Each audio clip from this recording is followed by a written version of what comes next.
Maybe a team that maybe is not getting as much love, and you kind of scratch your head and you go, you know what, I'm just really not sure what everybody else is not seeing that I am seeing in regards to a team that will be extremely competitive, and if certain things happen the right way, they can compete for an SEC championship potentially. Well, you had me right up until you said compete for an SEC championship. I think a team could make the playoff. I think it's Auburn. I think Auburn has that ceiling, and again, I know I said earlier in the conversation that Hugh Freeze could be fired with a 3-9 year, but, to me, this is a real boom or bust program. A lot of it has to do with just the history of the program and, I guess, the environment, the atmosphere. I just don't underestimate Auburn. It's one of those programs that you say, boy, like Oklahoma. Let's throw them in there, too.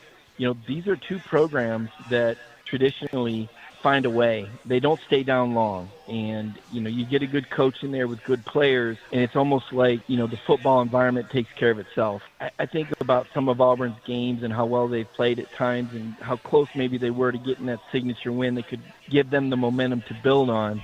And yet I have a lot of questions about how things will work out. I mean, Auburn's quarterback transfer, how successful it can be. We're talking about a guy that was the number 3 overall recruit going into the season just a year ago in the country. So if the Auburn quarterback situation works out and they get some momentum, that's a program that can beat some teams. Now, they have a challenging schedule, but they're playing Georgia and Alabama. They both have first-year starting quarterbacks. And while I'm, relatively bullish on both of those teams, thinking both of those teams are playoff teams, there's a scenario where one of those quarterback situations don't work out.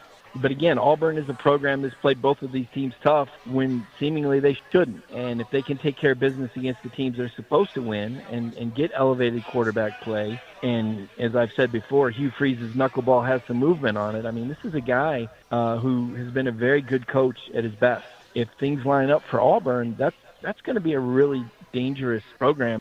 They've been to Jordan-Hare enough times to know what can happen in that stadium.